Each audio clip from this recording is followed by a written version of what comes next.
Hi viewers, welcome to our channel. ప్రస్తుతం మనతో పాటు ఇమ్మంది రామారావు గారు సీనియర్ జర్నలిస్ట్ ఉన్నారు. వారితో ఒకసారి మాట్లాడదాం. సార్ నమస్కారం సార్. నమస్తే బాబు.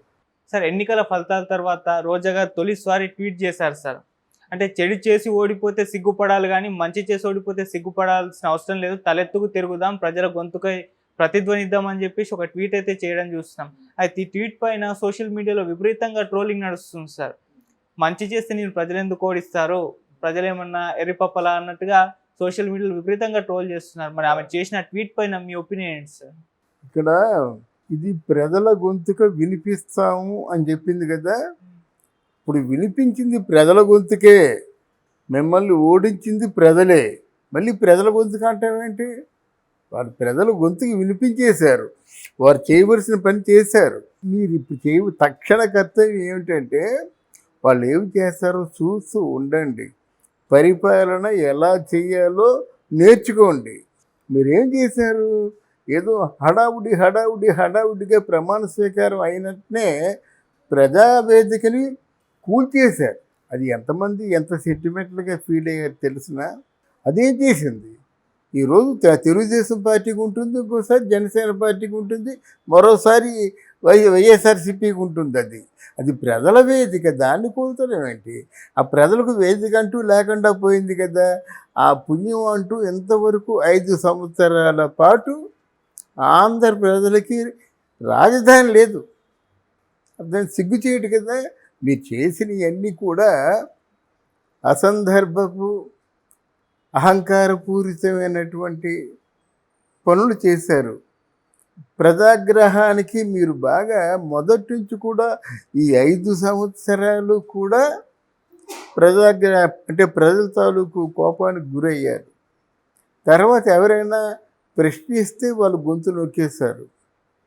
ఏమైనా తీవ్రంగా ముందుకెళ్తే వాళ్ళని చంపేశారు. నామినేషన్ వేయడానికి వెళ్ళినట్టయితే ఎవరైనా చెయ్యి నరికేస్తారండి? మీరు చేసే పనులు ఇలాంటివే కదా మీరు చేశారు. మీరు ఏ పనులు చేశారు? ఏం ఉద్ధరించారని మీకు ఓటు వేయాలి? నిన్న కాక మొన్న అన్నారు కదా, కొడాలి నాని కానీ మీరు కానీ ఏమన్నారు? అక్కడ మన పవన్ కళ్యాణ్ గెలడు, లోకేష్ గెలడు, చంద్రబాబు నాయుడు గెలడు అని గెలవడం చెప్పాడు కదా ఘంటాపథంగా. ఈరోజే అయిపోయింది. కొడాలి నాని గెలిచాడా, వల్లభనేని వంశీ గెలిచాడా, పేరు నాని గెలిచాడా, రోజే గెలిచింది. అసలు మొత్తం మంత్రుల్లో ఎవరూ గెలవలేదు కదా. అంటే మీరు చేసి మీ గొయ్యి మీరు తీసుకున్న గొయ్యిలో మీరు పడి ఇంకా గర్వంగా ఎక్కడ తిరుగుతారు? నువ్వే అంత ఆ పెద్దిరెడ్డి ముందు నువ్వెంత కిడ్. చిత్తూరుని ఏకఛత్రాధిపత్యంగా వెళ్ళినటువంటి పెద్దిరెడ్డి జనంలోకి వెళ్తే జనాన్ని అంటే కన్విన్స్ చేసి ముందుకు వెళ్ళలేక తన ఆ ప్రయాణాన్ని, తన ప్రచారాన్ని, తన సభల్ని రద్దు చేసుకొని వెనక్కి వచ్చేసాడు. ప్రజల్లో ఎంత మార్పు వచ్చిందంటే ఈ కోపంతో పెద్దిరెడ్డి రాజీనామా ఇచ్చేస్తాడేమో అన్నంత డిప్రెస్ అయిపోయాడు ఆయన. ఎందుకంటే తిరుగులేదు కదా ఆయనకి. ఇప్పుడు పెద్దిరెడ్డిని ఎవరు ఆదరించారండి? జగన్మోహన్ రెడ్డి ఆదరించాడా? మిథున్ రెడ్డి ఆదరించాడా? ఎవరు ఆదరించారు? ఎవరు చేసుకున్న మంచి వాళ్ళకే ఉంటుంది, ఎవరు చేసుకున్న చెడ్డ వారిని తినేస్తుంది మాట. నువ్వు తలెత్తుకొని తిరిగే అవకాశం లేదు. ఆ 100 కోట్ల మాట ఏమిటి? నువ్వు స్పోర్ట్స్ అథారిటీగా ఉంటుండగా 100 కోట్లు స్కామ్ జరిగింది అంటున్నారు. బయటికి వెళ్ళి బజార్లో తిరగొద్దు, ముందు లెక్కలు చూసుకోండి. లెక్కలు చూసుకుంటే ఖచ్చితంగా మీరెవరు కూడా, ఈవెన్ జనసేన పవన్ కళ్యాణ్ కూడా నా మొదటి టార్గెట్ రోజా అన్నాడు. నా మొదటి టార్గెట్ రోజా అన్నాడు. టార్గెట్ అంటే వెళ్ళిపోయి సుత్తులతోని కత్తులతోని కొట్టడం కాదు. టార్గెట్లు రాజకీయంగా వేరే ఉంటాయన్నమాట. అది ఎక్కడో కూర్చుంటే కానీ మనకు అర్థం కాదు. మీ టార్గెట్లు ఏమిటి? చెయ్యికి చెయ్యి, కాలుకి కాలు, ఆ తల బద్దలు ఈ మీ టార్గెట్లు. ఈ జనసేన పార్టీ కానీ, తెలుగుదేశం పార్టీ కానీ, చంద్రబాబు, ఈ పవన్ కళ్యాణ్ తాలూకు ఆలోచన విధానం వేరుగా ఉంటుంది. మానసికంగా భౌతికంగా దాడి చేస్తే ఏమవుతుంది? వాళ్ళకి జ్ఞానోదయం అవ్వదు. జ్ఞానోదయం అవ్వాలంటే ఎక్కడ ఏ స్థలం వాళ్ళకి ఆ జ్ఞానోదయాన్ని ఇస్తుందో అక్కడ ఆ స్థలంలో కూర్చోబెడతారు. కాపలాదారులు కాపలా కాస్తుంటారు.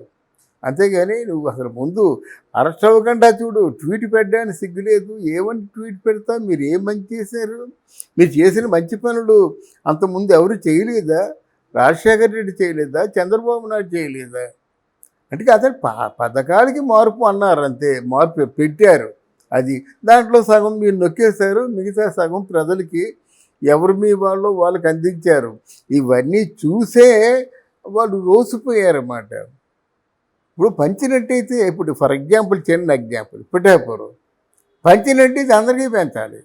అలా కాకుండా 2-3 వీధులు పనిచేసి మిగతా వాళ్ళ పంచపతి ఏం చేశారు? వాళ్ళు డబ్బులు పంచుతున్నారు కాబట్టి అర్ధరాత్రి పూట వంగ గీత ఇంచుకొచ్చేసి వాళ్ళకి అందేయండి, మాకు అందలే అని చెప్పారన్నమాట.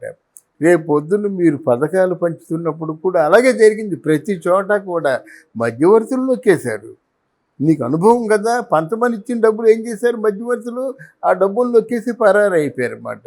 ఇలాగ ఎంత డబ్బు మీ చేతుల్లో అంటే ఇరుక్కుపోయిందో అన్నది ఇప్పుడు తెలుస్తుంది.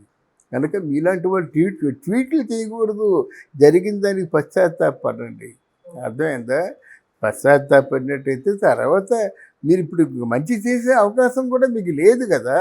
రామైతే ప్రజల కోసం ప్రతిధ్వనిస్తామని అంటుంది, మళ్ళీ ప్రజల్లోకి వెళ్తుంది అన్నట్టుగా ఒక సంకేతం అయితే ఇస్తుంది. మరి ఏ విధంగా రెస్పాన్స్ వస్తుంది? ప్రజల్లోకి ఎవరు వెళ్ళిస్తారండి? అంత తేలిక అనుకుంటుందా? అంతకుముందు ఉన్న చంద్రబాబు నాయుడికి ఇప్పుడు చంద్రబాబు నాయుడికి చాలా తేడా ఉంది. ఒకవేళ ఏమాత్రం 1% తేడా వస్తే పైన మన పవన్ కళ్యాణ్ ఉన్నారు. అర్థమైందా? ఏమండి వాళ్ళ పాపాన వాళ్ళు పోతారు, వాళ్ళని సభ చేసుకొని ఒకవేళ చంద్రబాబు నాయుడు అన్నాడు అనుకోండి, అది ఒప్పుకోడు కదా పవన్ కళ్యాణ్. ఇంతకుముందులాగా పాదయాత్రలు చేయడానికి, రథయాత్రలు చేయడానికి ఎవరు ఒప్పుకునే వాళ్ళు లేరు. ప్రజలే తిరగబడతారు. ప్రశాంతంగా ఉంటున్నావురా, నువ్వు 3,000 ఒక 5 సంవత్సరాల్లో 2,000, 2,250, 2,500, 2,750, తర్వాత 3,000 ఇచ్చావు. చంద్రబాబు నాయుడికి ఫస్ట్ వస్తుంది, బిగినింగే 4,000 ఇస్తున్నాడు ఇన్స్టాల్మెంట్ బేసిస్ లేకుండా. ప్రశాంతంగా ఉంటున్నావురా బాబు, వెళ్ళిపో నువ్వు, మా జీవితాన్ని పాడు చేయొద్దని చెప్పి తరిమి కొట్టే రోజు దగ్గరగా ఉంది. ఓట్లు ఎలాగైతే ధైర్యంగా వేశారో ఇప్పుడు ధైర్యంగా తరిమి కొట్టినా ఎవరేమనరు. అందువల్ల అది చూసుకోండి, తరిమి కొట్టకుండా చూసుకోండి. పెద్దిరెడ్డి లాంటి వాళ్ళే తరిమి కొట్టారు. నువ్వెంత పిచ్చుక. ఏదో ఆ జగన్మోహన్ రెడ్డి తాలూకు మాటలు విని నువ్వు అలా పేటరైపోయావు. కానీ మామూలుకి వెళ్ళి ఇంతకు ముందులా నోరు పారేసుకుంటే మళ్ళీ నువ్వు ఇంటికి రావు. ఏమైనా తీవ్రంగా ముందుకెళ్తే వాళ్ళని చంపేశారు. నామినేషన్ వేయడానికి వెళ్ళినట్టయితే ఎవరైనా చెయ్యి నరికేస్తారండి? మీరు చేసే పనులు ఎలాంటివే కదా మీరు చేశారు. మీరు ఏ పనులు చేశారు? ఏం ఉద్ధరించారని మీకు ఓటు వేయాలి? నిన్న కాక మొన్న అన్నారు కదా, కొడాలి నాని కానీ మీరు కానీ ఏమన్నారు? అక్కడ మన పవన్ కళ్యాణ్ గెలడు, లోకేష్ గెలడు, చంద్రబాబు నాయుడు గెలడు అని గెలవడం చెప్పాడు కదా ఘంటాపథంగా. ఈరోజే అయిపోయింది. కొడాలి నాని గెలిచాడా, వల్లభనేని వంశీ గెలిచాడా, పేరు నాని గెలిచాడా, రోజే గెలిచింది. అసలు మొత్తం మంత్రుల్లో ఎవరూ గెలవలేదు కదా. అంటే మీరు చేసి మీ గొయ్యి మీరు తీసుకున్న గొయ్యిలో మీరు పడి ఇంకా గర్వంగా ఎక్కడ తిరుగుతారు? నువ్వే అంత ఆ పెద్దిరెడ్డి ముందు నువ్వెంత కిడ్.